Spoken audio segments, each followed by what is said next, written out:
She said she in love. Me, I'm a three. She riding with me. She siding with me. I'm pulling the three. Who's the best team in the NBA? Let's talk about that. We kind of spoke on it last night. On the 2 for 1 show. Make sure you go and check that out every night. 2 for 1 show, 10 p.m. Pacific, 1 a.m. Eastern Standard Time. We talking, recapping the night's NBA action. Go ahead. Now, granted, the Sixers haven't lost a game yet, so that's one thing to take into account. The Sixers haven't lost a game yet. The Lakers look very, very good, and they're still Kuzma hasn't worked himself fully back. I'm sure AD and Bron are still figuring it out, and Rondo isn't back either. Who I think will be good coming off the bench to just set the table for guys and put guys in their correct positions when Bron is on the bench. Mm-hmm. But if I say the best team in the NBA, now granted it could because I'm biased, came from the game last night, but the Clippers are doing all of this while missing the whole Paul George. And he look good. Looks good. I'm gonna tell y'all. I seen the man put up. I went to the game last night. I'm like, it's PG down. Let me just stand and watch him. The man looked good. The man's working out with Sam Cassell. He looked good. I seen him practice 3-on-3s. The man looked good. I seen him practice 3-on-3s in practice for about 40 minutes against Terrence Mann, Rodney Magruder, that other rookie that they have, the tall guy, and some like other coach or something like that. He was mad. He had everybody on skates. He had them all on skates. Like, bro, right now they are second in offensive rating. Now they're 16th in defensive rating, but obviously Kawhi didn't play one game, and they're missing the whole Paul George. I'm not worried about their defense. I'm not worried about because defense last year their problem was they couldn't score enough. Like, you know what I mean? Yes. Like when they played the Warriors, they just couldn't score enough. Like again, I don't think any of us have any doubts that when it's time to strap up, the Clippers can strap up. Yeah. If we in a game 7, we got 7 minutes left on the clock. We got to play some defense. I don't think nobody got any doubt with the defenders that they can have that they have on the roster that they can strap up. Yeah.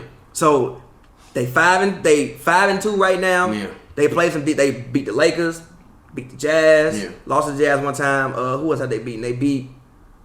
Who else have the Clippers played? They beat. I can't even remember. I've seen them win a few times. I saw them beat the Jazz and the Spurs. So not the Jazz. I saw them beat the Spurs and who else? What was the other game? And the Hornets. So the Hornets, who actually are 3-3. They compete. Hornets got a better record than the Nets. They compete. So better record than the Warriors. So they've beaten some quality teams early on. And Rodney Magruder, who was a rotation player, he wasn't there. And again, they're still missing a whole Paul George. Like, even when you look at the numbers right now, it's really over, bro. They have 4 guys in double figures. Kawhi's at 29, Lou is at 20, Montrez is basically at 20, Jermichael is at 10, Landry is at 9, but I think Landry will improve when his wrist gets better. I think Landry will eventually end up averaging about 10 points. Obviously, Jermichael will probably won't average 10 for the rest of the season, but I think Landry could average 10 points. And you add in Paul George, who's going to be a 20-point scorer. So realistically, possibly, they could have a top 5 offense in the league and a top 5 defense in the league. So, you know what? I'm going to go with the Clippers. Now, granted, again, it could be my bias because I cover the team. I see the team. I see them daily. Like I see the clips. I've been at the practices. So it could be, my bias, but I got to go with the Clippers because of the fact they're doing this missing a whole Paul George. Like, I don't think people really understand that Paul George has not played. He was top 3 MVP voter. Now look. He had a torn labrum. Now look, I just want to say this. I don't think Paul George is the greatest player of all time. He's a Hall of Famer. He's great. He's arguably better than Kawhi, though. No. Arguably. No, I said arguably. Okay. Arguably. I didn't say he's a better player. Okay. I said arguably. Okay. All right. Arguably is the difference. All right. That means that you're missing. No, that means you're still missing a potential top 5 guy. That's what I'm saying. I'm saying, like, look, I don't think we talking about prime LeBron when we talking about Paul George. I honestly think he's a better offensive player than Kawhi. I think Kawhi is just a better all-around player than him. I think Kawhi, in terms of a talent perspective, is arguably a top 3 level talent on offense and defense that you can argue post-2000. And honestly, maybe really since like 1980. On offense, and defense, yes. No, You've been the main one telling me he does never get rushed. He never gets rushed with his decisions and what he does. But this is what I'm saying. We've never seen him take volume shots like this before. He's taking 25 a game in the second. 22 now? 22 a game.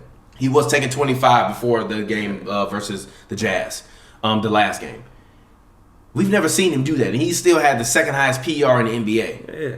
Michael Jordan frequently was taking 23, 24, 20, like, you know what I mean? Like, we have to put that kind of stuff into context with that, but we also have to look at his physical attributes. He is a huge human being. He lives to exist in the mid-range. On offense...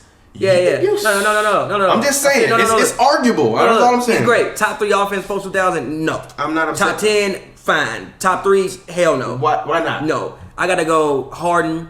I gotta go cause offense. But you gotta think about when it count though. Listen. We saw that man in Joel Embiid. Listen. I gotta go offense. So Bron, Steph gotta be in there. Even like a guy like Gilbert, like that little 3-year run Gilbert had, hard. Arguably at that point in time, he was Kobe. But arguably at that point in time when Gilbert was doing it, he was the best, as good of an offensive player as anybody. He was dropping 50 balls like they was 20 points. Yeah. So top 3, no. Come on, man. Nah. Look, defensive. Gilbert, G. Offensively, Gilbert couldn't even beat Bron. I got mad respect for Gilbert. I just said he missed Bron. Free throws. It's fucking Bron. But he missed some free throws. No, I need you to come up cussing. A whole conference didn't beat Bron for 8 years. Guess who beat him? Kawhi. Yeah. Kawhi. Okay. Kawhi. A whole conference didn't beat Bron for 8 years, G. Guess who did? The Spurs. And Kawhi. The Spurs. Who won Finals Bron MVP? was hooping. Who won Finals MVP? Bron who won Finals MVP? Listen. So what? Who held him now? Who won Finals MVP? Who did LeBron see when that man came back to the game? He averaged 30 in that series. He saw that man come back in the game. Averaged 30. Shit. He look, G. Shout out Kawhi. Look, real quick. Shout out Kawhi. I think Kawhi, if we talking about defense, hell yeah, top 3 defensive talent, top 5 offensive talent post 2000. I cannot go that far. But again, what I'm saying is with the Clippers, I don't think people really understand, or maybe they're ignoring. Or, because it's the Clippers, maybe it's still low key, but people don't understand they're missing a whole Paul George. When he when he gets back, they might win 15 games straight. They might lose like 1 or 2, but then they might win 15 games straight. All right. So for me, I'm currently going to say the best team in the NBA is the Clippers, and I'm going to agree with you. And I'm going to agree with you for different reasons. I think that they're the best team in the NBA, not only because Paul George is missing, but also because of the fact that Kawhi Leonard is becoming better and more comfortable playing in this offense and facilitating the guys. So he can still have nights like he's had over the previous couple games where he'll shoot like 9 or 30 or 10 or 30, but still be able to create for other guys. And also, even, in the last game that they played versus the Jazz, when they won at home and he played, I did a halftime report during the halftime, and he had 5 points. And I said, I guarantee you Kawhi Leonard is going to finish this game with 30 points. He finished the game with 30 points. He has another gear that he shifts into at the end of the third quarter to the fourth quarter. We saw it time after time after time last year in Toronto. We've seen it even when he was playing with the Spurs in those years before Zaza was the mercenary and took him out. That's one of the biggest what ifs in NBA history too, by the way. About the Spurs, yeah. Like we don't like. Yeah, I really think regardless, that series was going 6. I think they win that game. We don't know when. Then they win that game, so you got to split. You gotta think they go back to San Antonio. I'm thinking they're gonna get 1. That's one of the biggest what ifs in NBA history. We don't know what would have happened. That and the Lakers getting hurt. Yeah. But I think that just looking at what he can do, Lou Will is still, I think, trying to find his comfort in his role in this team. And I feel like as, someone who sees him all the time, I see him after games and he always, to me, seems frustrated. And I kind of don't understand because last year he felt very like freewheeling and happy to me. He felt a lot happier in the post game to me. He did. To me this year he feels annoyed, but I feel like he's annoyed because all of the questions are no longer about him and the team and the team's grit. It's about, and it's not me saying that to try to like say that there's chemistry issues. It's not about chemistry issues, but it's also when you got to deal with it's like when you're the guy on a team that was scrappy and made it, and now you got 2 guys coming in. And now every question he gets for the most part, or any of these guys are getting, is usually about them first, and then the rest of them about Kawhi. So that you dealing with that, but then you also got to deal with Paul George eventually coming into the mix. So then it's like the questions are no longer about us and the team; it's about the guys that are on the team. And I just feel like it's a certain level of like, can I come back? Wait a minute. Let me finish my point first. And it's a certain level of comfort within that I feel like they operated within last year, and I think. The opposite of it is a guy like Pat Bev who will just go and work out every day after the game. Pat Bev, literally, I ain't seen this man in the locker room yet because he usually will go and work out after the game. So I think he's just been like, all right, cool. I don't got to talk no more. I'm just gonna go work out and put that in other ways. And Lou Will is just more of like, all right, let's talk about the team. and not just talk about like individual guys. Let's not talk about how he even said it to me. He said, I'm not worried about, people keep asking me about how my game is going to change. My game is going to change. I'm still going to be me regardless of who's on the team and stuff like that. So it's not that it's locker room issues. I just think he has to get adjusted within that role, but I still don't think he will still find his footing until Paul George gets there. And to me, what that means is that we really don't know what this team is going to be yet, regardless of Paul George, because the guy who you told me is a better scorer than Joel Embiid is still not comfortable playing within his role, but still giving you 20 a night, and Trez is giving you 19 a game right now. Go ahead. I think it's comfortable in his role. I just think he might be annoyed because there's just way more media there. Like, even if you walk in the locker room, last year it would be like 10 people sometimes. Yeah. Now you walk in, you like 20, 25 people in there. I think he's annoyed. It's like, bro, like, cameras all in my face. Like, gee, I'm trying to like get dressed and go home, bro. I just play the game. Like, I'm probably annoyed because of that. And like you said, y'all ask me mad questions. Like, I don't want to talk about Kawhi all day, bro. Yeah, it's not me saying that there's chemistry issues. I'm not saying that at all. I'm just saying that it's just a shift in pace. It's a change of pace for those guys. But again, I don't think he has an issue with it. I think what he said about the role, like his role is to do, like Lou Will gonna be Lou Will no matter who on the court. Yeah. Lou Will know I come in at the 6-minute mark. My job is to get buckets. I still think that. And I disagree with that though. I think this year that's my only issue with him. He has to realize that it's not about him getting buckets. It's about him coming in, getting buckets, but also making sure everybody else gets buckets. Like Pop, like even when Pop, his famous quote about Kawhi was, Kawhi, the game changed for Kawhi when Kawhi realized that when I ran a play for Kawhi, it was for other people to score, not for Kawhi to score. No, he said it's not always for you to score. No. He said, Pop said, a while back, like years ago, he was talking about Kawhi. He said Kawhi realized that when I run a play for him, it's not always for him to score. It's for the people around him to be able to score because he can get a bucket whenever he wants. That though, especially I think last year Lou was averaging 7 assists. Now obviously he's not holding the ball as much as he is. 4.7.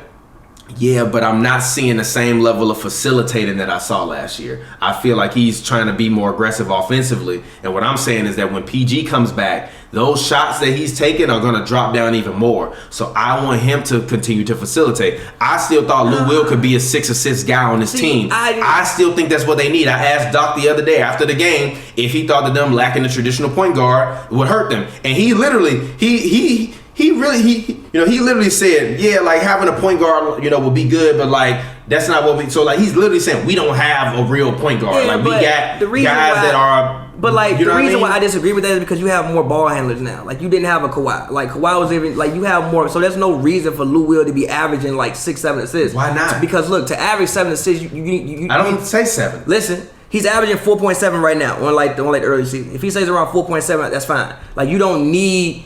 If they won't have one guy on this team that's averaging more than 5 assists. I don't think you will. And actually, Kawhi averaging 5.7. But that's going to go down. But listen, bro. I don't think you will because you have too many ball handlers. So like when you see somebody averaging, there's actually a stat. If you go back and look at all the championship teams, no team has a player usually who averages like 10 assists. Because that means one person is dominating the ball a lot. Nobody on this Clipper team is going to dominate the ball enough to be able to get 7-8 assists. I don't need him to average 7-8 assists, but he's averaging 4.7. But what I'm saying is I need 6. That's too much, bro. No, but listen. But what I'm saying is a lot of times what you'll see is usually the starting lineup has been like having trouble scoring at the beginning of the game. Once Patrick Patterson is not there, you replace that with 25 points per game. Guys like Patrick Patterson is going to be coming off the bench. You still need his shooting. You still need JaMychal Green shooting. You still need Landry Shamet shooting. You still need Rodney McGruder to shoot. You still need Zubac to be able to make plays.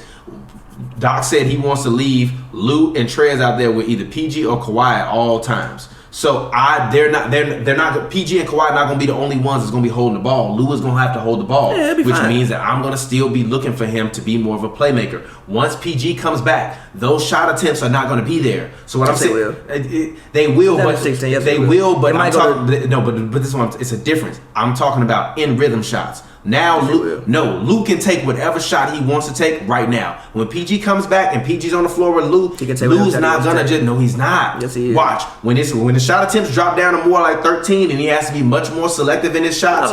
You're gonna see a little bit of a sputtering. So that's what I'm saying. I agree with that. Get guys like JaMychal and Rodney McGruder and Patrick Patterson open buckets. these guys, you're gonna need to depend on those guys. I agree with the that. Clippers are only making 7 threes a game right now. Listen. That's not good. Listen. That's not good. Listen, I fully agree with that. But my thing is this: usually, which is why I also think Lou Will's gonna end up taking a lot more big shots down the stretch than what people would think he is, because your primary defenders are always gonna be on Kawhi and PG. Yeah. Meaning he gets left with like the third or fourth best defender. He gets left probably with like, let's say if you play, give me a team. If you play the Lakers, right? Yeah. I'm assuming Braun gonna have to take somebody. Kuzma or like Bradley might have to take somebody, but Bradley can't. Bradley ain't got to take nobody. Bradley gonna take Lou Will. Bradley gonna take Lou Will. So it's like, look, And even if Bradley don't take Lou Will, Danny Green gonna take Lou Will. Danny Green, he might have to take PG or Kawhi. I'm fine with that. But still, that leaves. So look, Bradley, and Lou Will. Like I'm fine with that. It's not like last year when you played the Warriors, you getting your best defender is on Lou Will. Your best perimeter defender is on Lou Will. That's never gonna be the case anymore. Yeah, but ever. But So- all I'm saying is I just need more facilitator, I feel what you're less saying. of a score. I feel what you're saying, but I think We like, know he can put up 22. Listen, I think his shot attempts may drop like to like 14, yeah, because like, but he still can take whatever shots he wants because he'll still always have the best matchup. All out of like everybody on it, like off, like when it comes to getting buckets, he will always have the best, especially when they come back. He will always have the best matchups because you have to pay attention to Kawhi and you have to pay attention to Paul George. Like, yo, my best, even what I think messed Jazz up yesterday was the fact that Quinn Snyder was like, yo, Royce O'Neal is my best defender, so we have to guard Kawhi. He's not their best defender. Look, Bogdanovich has been playing better defense than Royce O'Neal, and I thought Bogdanovich was going to be a weak spot. Look, I think they should have kept Bogdanovich on Kawhi. For one, he's just bigger. Yeah. So if Kawhi raises up on Bogdanovich, he probably still sees Bogdanovich. Yeah. If he raises up on Royce, he doesn't see Royce. But in theory, Royce is your best perimeter defender. But that works if you're like on Harden because they're more the same size. Yeah. So your best defenders are always going to be on Kawhi and PG. Most teams don't have 2 elite perimeter defenders. If you do, they own them too. Meaning you don't have 3 elite perimeter defenders. No, I don't think no team, for the most part, has 3 elite perimeter. Maybe the Lakers and the Sixers. But most teams that you're going to play, for the most part, don't have 3 elite perimeter defenders. But I think the other thing that you have to think about is that you don't need elite perimeter defenders to be able to play PG and Kawhi. Sometimes you just need a defender that's long enough that can move his feet. I think Jeremy Grant is a guy that even the Nuggets can potentially present some matchup problems for. What about the other two? Huh? But now you got to guard. But like now you got to guard Paul George, and now you got to guard Lou. Huh? Who guarding the other two? What do you mean? Jamal Murray guarding Lou Williams? Huh? Jamal Murray guarding Lou Williams? I'm fine with that. I'm like literally I'm fine with that. If the Nuggets want to run a big lineup out there and they want to have like Jokic, Millsap, and Jeremy Grant, so that way they can guard up and be able to protect the paint against the Clippers in the mid range, then all you're doing is taking long 3 shots. Like the Nuggets realistically can do that. Yeah, but you're not. That's a team that realistically can do that. The Lakers are a team that can run a huge lineup. You put 80 at the 4, PG can't guard 80 at the 4. Listen, that Nuggets lineup. That means Braun will have to go head up with him. I agree with you on the Lakers, but that Nuggets lineup you said isn't huge. If I look at the rim and I see Jokic there, I'm elevating. If I see Millsap there, I'm elevating. Yeah, Even if I see Grant there, I'm elevating. But Millsap and Grant are decent defenders. I don't think you need straight up perimeter defenders to be able to contain this Clippers team. I think you need size and guys that can move.